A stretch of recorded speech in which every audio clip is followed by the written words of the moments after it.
ಬ್ರೇಕ್ನ ನಂತರ ಪ್ಯಾಟಿ ಮಂದಿ ಕಾಡಿಗೆ ಬಂದ್ರು ವಿಶೇಷ ಕಾರ್ಯಕ್ರಮಕ್ಕೆ ಮತ್ತೊಮ್ಮೆ ಸ್ವಾಗತ.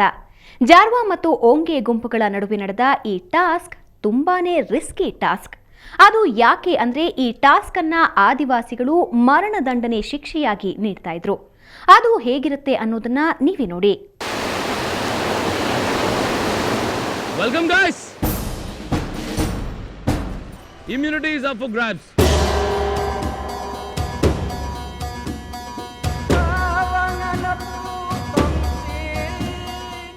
ಆದಿವಾಸಿಗಳು ಅವ್ರ ಮಧ್ಯದಲ್ಲಿ ಏನಾದರೂ ಜಗಳ ಆದರೆ ಅವ್ರ ಮೇಲೆ ಸೇಡ್ ತೀರಿಸ್ಕೋಬೇಕು ಅಂತ ಅವ್ರನ್ನ ಬಂಧಿಸಿ ಅವ್ರನ್ನ ಯಾವ ಥರ ಚಿತ್ರಹಿಂಸೆ ಕೊಡ್ತಾರೆ ಅಂತಂದರೆ ಒಂದೇ ಸತಿ ಸಾವನ್ನು ತೋರಿಸಲ್ಲ, ಕ್ಷಣಕ್ಕೂ ಸಾವನ್ನು ತೋರಿಸ್ತಾರೆ.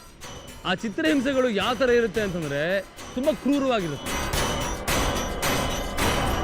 ಬಂಬುಗಳನ್ನು ಬಳಸಿ ಒಂದು ಪಂಜರಗಳನ್ನು ಕಟ್ತಾರೆ. ಪಂಜರದೊಳಗೆ ಕಟ್ಟಾಕಿ ಚೈನ್ಗಳ ಮೂಲಕ ಬಂದಿಗಳನ್ನು ಮಾಡಿಬಿಡ್ತಾರೆ. ಆಗ ಅವನ ಕತ್ತಿಗೆ ಭಾರವಾದಂಥ ಕಲ್ಲನ್ನು ಕಟ್ಟಿ ಸಮುದ್ರದ ಮಧ್ಯದಲ್ಲಿ ಬಂದು ಬಿಡ್ತಾರೆ. ಅವರು ವಿಲ ಒದ್ದಾಡಿ ಸಾಯ್ತಿರ್ತಾರೆ. ಆ ಒಂದು ಸಾವನ್ನು ನೋಡಬೇಕು ಅಂತಾನೆ ಅವ್ರು ಕಾಯ್ತಿರ್ತಾರೆ. ಆ ದ್ವೇಷ ಯಾವ ಮಟ್ಟಿಗಿದೆ ಅಂದರೆ ಆ ಕ್ಷಣ ಸಾಯ್ತಾ ಇದ್ರೆ ಅದನ್ನ ನೋಡಿ ಅವ್ರ ಮನಸ್ಸಿಗೆ ತಂಪಾಗತ್ತೆ. ಅವ್ರ ಸೇಡನ್ನು ತೀರಿಸ್ಕೊಳ್ಳೋ ತನಕ ಅವ್ರ ಹೋರಾಟ ನಡೀತಾನೆ ಇರುತ್ತೆ. ಇದೆಲ್ಲ ಯಾಕೆ ಹೇಳ್ತಾ ಇದ್ದೀನಿ ಗೊತ್ತಾ ನಿಮಗೆ? ಇವತ್ತು ಕೂಡ ಅಂಥದ್ದೊಂದು ಚಾಲೆಂಜ್ ಆದಿವಾಸಿಗಳು ಮಾಡ್ತಿಲ್ಲ.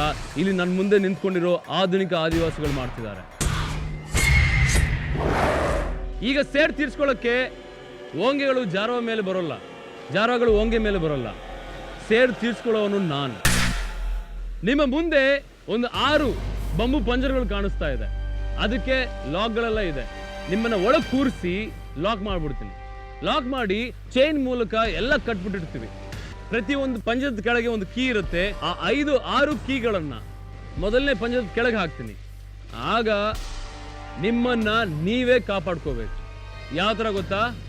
ಮೊದಲನೇ ಪಂಜರದಲ್ಲಿರುವಂಥ ಆದಿವಾಸಿ ಹೋಗಿ ಆ ಒಂದು ಕೀನ ತಗೊಂಡು ಯಾವ ಥರ ಪ್ರಯತ್ನ ಮಾಡಿ ಆ ಕೀನ ಪಡಿಬೇಕು. ಒದ್ದಾಡ್ತಿರೋ, ಗುದ್ದಾಡ್ತಿರೋ, ಸಾಯ್ತಿರೋ ನನಗೆ ಗೊತ್ತಿಲ್ಲ. ಒಟ್ಟಿನಲ್ಲಿ ಆ ಒಂದು ಕೀ ಬಂಚ್ ತಗೊಂಡು ಆ ಪಂಜರದ ಕೆಳಗೆ ಒಂದು ಲಾಕ್ ಇರುತ್ತೆ, ಅದನ್ನು ಓಪನ್ ಮಾಡಬೇಕು. ನಿಮ್ಮ ಲಾಕ್ ಓಪನ್ ಆಯಿತು ಅಂದರೆ ಅಲ್ಲಿಂದಾನೆ ಇನ್ನೊಂದು ಪಂಜರಕ್ಕೆ ಪಾಸ್ ಮಾಡಬೇಕು. ಇನ್ನೊಂದು ಆದಿವಾಸಿ ಕೈಗೆ ಕೊಡ್ತೀರಾ, ಆಗ ಅವನು ಲಾಕ್ ಮಾಡಿಕೊಂಡು ಓಪನ್ ಮಾಡ್ತಾನೆ. ಹಾಗೆ ಎಲ್ಲ 1 by 1 ಚೈನ್ ರಿಯಾಕ್ಷನ್ ಆಗುತ್ತೆ. ಫೈನಲಿ ಎಲ್ಲರೂ ಆ ಚೈನಿಂದ ಬಿಡಿಸ್ಕೊಂಡು ಬಂದಿಗಳಿಂದ ಆಚೆ ಬಂದರೆ ನೀವು ದಡಕ್ಕೆ ಸೇರಬೇಕು. ನಾನು ಎಲ್ಲಿರ್ತೀನೋ ಅಲ್ಲಿಗೆ ಸೇರಿದ ಮೇಲೆ ಅಲ್ಲಿಗೆ ನಿಮ್ಮ ಸಮಯ ಮುಕ್ತಾಯ ಆಗುತ್ತೆ. ಆ ಸಮಯ ನೋಡಿಕೊಂಡು ಇನ್ನೊಂದು ಗುಂಪು ಹೋಗಿ ಪ್ರಯತ್ನ ಪಡುತ್ತೆ. ಯಾರು ವೇಗವಾಗಿ ಮಾಡ್ತಾರೋ ಅವರೇ ಈ ಒಂದು ಇಮ್ಯುನಿಟಿ ಚಾಲೆಂಜ್ನ ವಿನ್ನರ್ಸ್. Okay go. ಆ ಪೆಟ್ಟಿಗೆ ಒಳಗೆ ಕೂತ್ಕೊಂಡು ಲಾಕ್ ಮಾಡಿದ್ಮೇಲೆ ನಿಮ್ಮ ಸಮಯ ಶುರು ಆಗುತ್ತೆ. ಮೂವ್.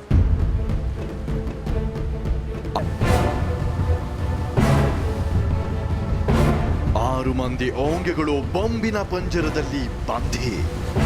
ಗೈಸ್, ನಿಮ್ಮ ಸಮಯ ಶುರು ಆಯ್ತು.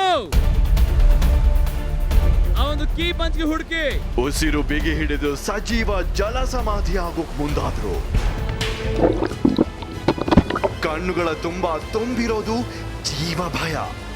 Guys come on, the time is ticking. ಸಮಯ ಓಡ್ತಾ ಇದೆ. ಎಕ್ಸಾಕ್ಟ್ಲಿ 2 ನಿಮಿಷ ಆಯ್ತು.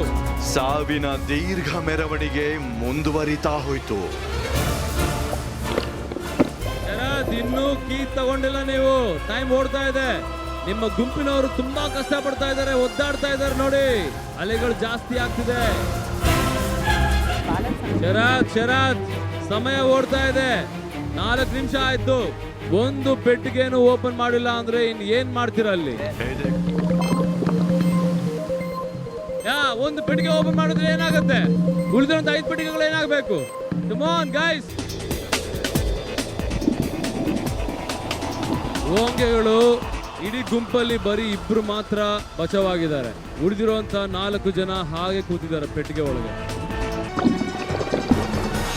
Very good. ಆಚೆ ಬಾ. ಸತೀಶ್ ಬದುಕೋಕು ಮೊದಲು ನವ್ಯ ಮೇಲೆ ಅಪಾಯ ಹೆಡೆ ಬಿಚ್ಚಿ ನಿಂತಿತ್ತು. Very good.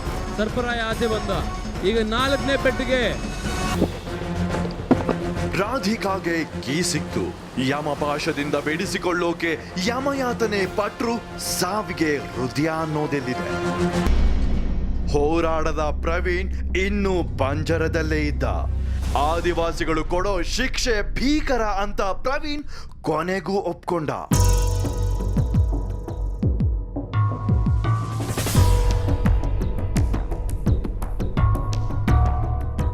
5 4 3 2 1 ಪ್ರವೀಣ್ ಬಿಟ್ಟು ಎಲ್ಲ ಬನ್ನಿ ಜಂಪ್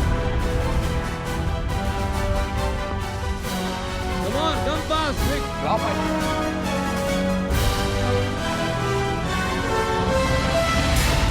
ಉಸಿರುಗಟ್ಟಿ ವಿಲ ವಿಲ ಒದ್ದಾಡಿ ಓಂಗೆಗಳು ಸಮುದ್ರದ ದಡ ತಲುಪಿದ್ರು. ಓಂಗೆ ಗುಂಪೇನೋ ಈ ಟಾಸ್ಕ್ನಿಂದ ಪಾರಾಯ್ತು. ಈಗ ಮುಂದಿನ ಸರದಿ ಜಾರ್ವಾ ಗುಂಪಿನದ್ದು. ಅಷ್ಟೇ ಅಲ್ಲ, ಈ ಟಾಸ್ಕ್ನಲ್ಲಿ ಗೆಲ್ಲೋ ಗುಂಪು ಯಾವುದು ನೋಡೋಣ ಒಂದು ಬ್ರೇಕ್ನ ನಂತರ.